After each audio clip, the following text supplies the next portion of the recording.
నమస్తే. ప్రస్తుతం మనతో పాటు ప్రముఖ ఆధ్యాత్మికవేత్త, ఆస్ట్రాలజర్ బ్రహ్మశ్రీ శ్రీనివాసుల అనంతరామ శర్మ గారు మనతో ఉన్నారు. గురుగారితో మాట్లాడేద్దాం. గురుగారు నమస్కారం. నమస్కారం అండి. సింహార్పణ. గురుగారు, మే నెలలో కర్కాటక రాశి వారి ఫలితాలు ఎలా ఉండబోతున్నాయి? పాజిటివ్ అంటారా, నెగిటివ్ అంటారా? ఎలాంటి జాగ్రత్తలు తీసుకోవాలి? గురుగ్రహ సంచారం కూడా జరుగుతుంది ఈ నెలలోనే. మరి ఏం చెప్తారు వీళ్ళ గురించి? ఈ నెలలో వీళ్ళకి అన్ని రంగాలుగా బాగుంటుందనే చెప్పుకోవచ్చు. నెల మొత్తం కాదు, మళ్ళీ వీళ్ళకి అంటే చివరిలో ఒక 30 వంతు వీళ్ళకి బాగుంటుంది. 1/4 వంతు కాస్త ఇబ్బంది కలుగుతూ ఉంటుంది ఈ మే నెల మొత్తంలో కూడాను.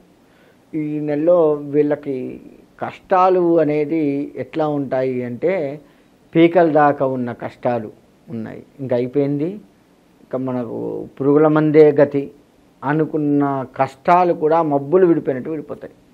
అందులో ఎటువంటి సందేహం లేదు. అంటే అంత తేలిగ్గా విడిపోతాయి. ఊహించం, మనం ఊహించనంత మంచిగా అంత తేలిగ్గా ఈ కష్టం పోయింది అని అనుకునే పరిస్థితి వీళ్ళకి కనపడుతుంది. కాబట్టి ఈ రాశివారు ఆందోళన పడవలసిన పని లేదు. టెన్షన్స్ ఎక్కువగా పడుతూ ఉంటారు, ఎందుకంటే కష్టాలు ఎక్కువగా ఉన్నాయి కాబట్టి అటువంటి కష్టాలు ఉన్నప్పటికీ మబ్బులు విడిపోయినట్టుగా విడిపోతాయి. కాబట్టి దాని మీద పెద్ద ధ్యాస పెట్టకుండా, వచ్చే కష్టాలని ఆలోచించవద్దు అని కాదు, ఎందుకంటే ఆలోచించకపోతే కష్టం.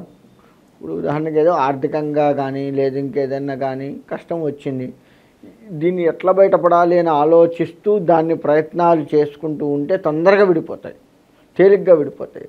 అట్లనే ఉంచుకుంటే అట్లనే అది కుప్ప అవుతుంది. ఇంట్లో చెత్త పెట్టుకుంటాం, ఎప్పటికప్పుడు పడేస్తే మంచిది, లేదు అంటే 10 రోజులు చెత్త ఉందనుకో వాసన ఎక్కువ వస్తుంది. ఆ విధమైన పరిస్థితి వీళ్ళకి ఎక్కువ ఉంటుంది. అంటే వీళ్ళు ఒక రకంగా చెప్పాలి అంటే, ఇప్పుడు చెత్త చెప్పాను కాబట్టి ఇంకా ఈజీ పద్ధతి చెప్పాలి, లేనిపోని చెత్త అంతా వీళ్ళు తెచ్చుకుంటారు. వీళ్ళ మెదడులో ఎక్కర్లేనిదంతా, నీ కష్టం కూడా నేనే తీసుకుంటా, వాళ్ళ కష్టం నేనే తీసుకుంటా, వీళ్ళ కష్టం నేనే తీసుకుంటా, మళ్ళీ నా కష్టం నేనే పడతా.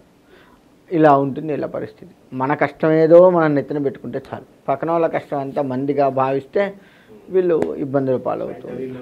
పక్క వాళ్ళకి సహాయం చేయాలి, ఏదో డబ్బు విషయంలో షూరిటీలు ఇవ్వాలి, ఇలాంటి ఆలోచనలు ఉంటే వదిలేసిన. అసలు షూరిటీ అనేది వీళ్ళ జీవితంలో ఒక రకంగా చెప్పాలి అంటే బంద్ చేయడం బెస్ట్. ముఖ్యంగా ఈ మే నెలలో అసలు షూరిటీ అనేది పూర్తిగా పక్కకు పెట్టాలి.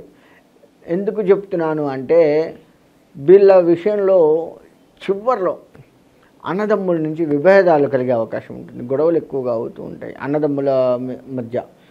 అన్న మీద తమ్ముడు కోపట్టము, ఆస్తి కానీ ఏదన్నా విషయం, ప్రధానికి అన్నదమ్ములు అన్న ఆస్తే తీసుకోవద్దు. మళ్ళీ ఇంకోటి ప్రస్ఫుటంగా చెప్తున్నాను ప్రజలకి, అన్నదమ్ములు అనగానే ఫస్ట్ వచ్చే ఆలోచన ఆస్తి. అది కాదు.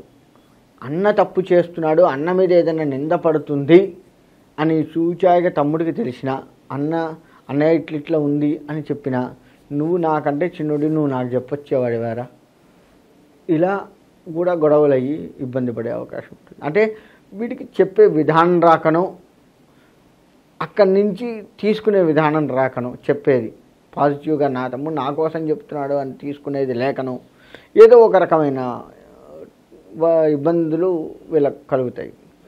అన్నదమ్ముల మధ్య ఆస్తి కావచ్చు, ఇటువంటివి కావచ్చు. తమ్ముడు, అరే ఏందిరా నువ్వు అట తిరుగుతున్నావు, వాడితో తిరుగుతున్నావు ఎందుకురా అని తమ్ముడిని మందలించే హక్కు అన్నయ్యకు ఉంటుంది. ఎందుకంటే తండ్రి తర్వాత తండ్రి లాంటి వాడు అన్నయ్య. అటువంటి వాళ్ళని కూడా మనం లెక్క చేయం, మన ఊపు అట్లా ఉంటుంది తమ్ముళ్ళ సంగతి లెక్కేసుకుంటే. అటువంటి జాగ్రత్తలు తీసుకొని నా అన్నయ్య నా కోసం చెప్తున్నాడు అనేది కనుక తీసుకుంటే చాలా బాగుంది. సో మంచి ఫలితాలు చాలా తక్కువ వరకే ఉన్నాయని చెప్పి మనం మాట్లాడుకున్నాం మొదట్లో. మరి ఎలాంటి మంచి జరగబోతుంది వీళ్ళకి నెల? వీళ్ళకు మంచి అంటే, వీళ్ళ కష్టం వీళ్ళకు లాభిస్తుంది. వీళ్ళు ఇంతకు ముందు నుంచి పడ్డ కష్టం ఏదైతే ఉందో అది ఈ నెలలో మంచిగా ఉంటుంది. భయన్నాళ్ళ కష్టం ఇప్పటికి తీరింది మనకి అని ఒక మాట అనుకుంటూ ఉంటాం. అటువంటివన్నీ కూడాను నెరవేరుతాయి, డౌటే లేదు. ఆర్థికంగా వీళ్ళు పాత ఇబ్బందులన్నీ కూడా జయించి తద్వారా ఆర్థికంగా ముందుకు వస్తారు. అంటే అప్పిచ్చిన వాడు ఇవ్వడము, లేదు మనం ఎప్పుడో సహాయం చేసి ఉంటాము, మనకి ఇవాళ కష్టం వస్తుంది అని తెలిసింది, ఇంతకుముందు నీ వల్ల నేను చాలా లాభపడ్డాను, ఇగో ఈ 10,000 నీ దగ్గర ఉంచుకో అని ఇవ్వడము, ఇట్లా ఏదో ఒక రకంగా మనల్ని ఈ నెలలో ఆదుకుంటారు. అది బాగా కనపడుతూ ఉంది. వైవాహిక జీవితం ఎలా ఉండబోతుంది? వైవాహిక జీవితం అంటే ఒక రకంగా ఆనందంగా ఉంటుందనే చెప్పచ్చు. ఒక రకంగా, అన్ని రకాలుగా కాదు, కొంత మేరకు. ఎందుకు అంటే అప్పులు చేస్తున్నాడు ఏమో అని.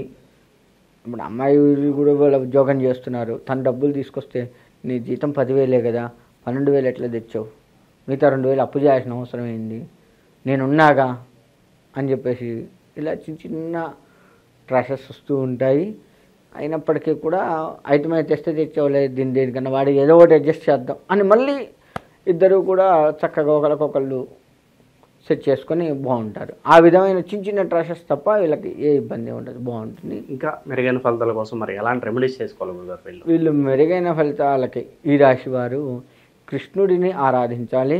వీరు ఖచ్చితంగా కృష్ణుడికి వీలుంటే ప్రతిరోజు అటుకులు నివేదన పెట్టండి. ఎందుకంటే కుచేలుడు అటుకులు తెచ్చిన తర్వాతనే కృష్ణుడికి అటుకులు పెట్టిన తర్వాతనే ఆ భగవంతుడి అనుగ్రహం వల్ల భేదస్థితి నుంచి మంచి స్థాయికి వెళ్ళాడు. కాబట్టి ఈ రాశి వారు కూడాను కృష్ణుడికి అటుకులు పెట్టినట్లయితే మంచి ఫలితాలు వస్తాయి. కృష్ణారాధన వీళ్ళకి మంచిది. భగవద్గీత చదవడము, కృష్ణుడి గుడికి వెళ్ళడము, ఆ గుడిలో ఏదైనా ఉత్సవాలు జరిగితే వీళ్ళు ఏదైనా డబ్బులు సాయం చేయమని చెప్పట్లేదు, అంటే చేస్తే మంచిదే.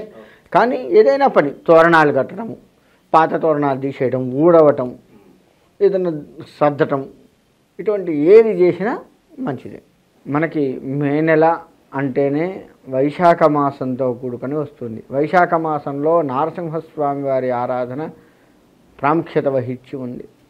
కాబట్టి అన్ని రాశుల వారు కూడాను ఈ మే నెలలో విష్ణుమూర్తి ఆరాధన, మనకి శత్రు సంహరణ బాగా కావాలి, దానికోసం నారసింహస్వామి ఆరాధన చేస్తూనే విష్ణువుకు సంబంధించి ఈ నెల మొత్తం కూడా ఆరాధన బాగా చేసినట్లయితే మంచి ఫలితాన్ని ఇస్తూ ఉంటుంది. అంతేకాకుండా మే నెలలో చేయాల్సిన దానాలు, అంటే వైశాఖ మాసంలో మన శాస్త్రం కొన్ని దానాలు చేయమని చెప్పింది.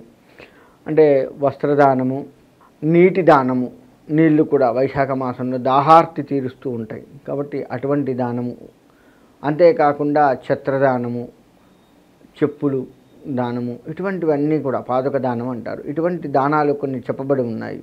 వాటిని కనుక తెలుసుకొని చేసినట్లయితే తప్పకుండా అన్ని రాశుల వారికి ఈ దాన ఫలితం మనకి అంది వాటి నుంచి కాస్త మనం ఉపశమనం పొందే అవకాశం ఉంటుంది. కాబట్టి అన్ని రాశుల వారు కూడాను ఈ నెలలో దానాలు చేస్తూ విష్ణుమూర్తి ఆరాధన బాగా చేసినట్లయితే విష్ణువు ప్రీతిగా మనం ఏది చేసినా సరే మన యొక్క కష్టాన్ని ఆయన తీసివేసి, మన శత్రువుల్ని ఆయన తీసివేసి, మనల్ని పెడదోవ పట్టకుండా మనకి కూడా స్వామివారి యొక్క అండదండలు ఉండి చక్కగా మన ఈ మే నెలలో వచ్చే ఒడిదుడుకులు ఏవైతే ఉన్నాయో అవన్నీ కూడాను బయటపడటానికి విష్ణు ఆరాధన ఎంతైనా మంచిది. కాబట్టి అందరూ కూడా ఈ విధంగా చేసుకోండి.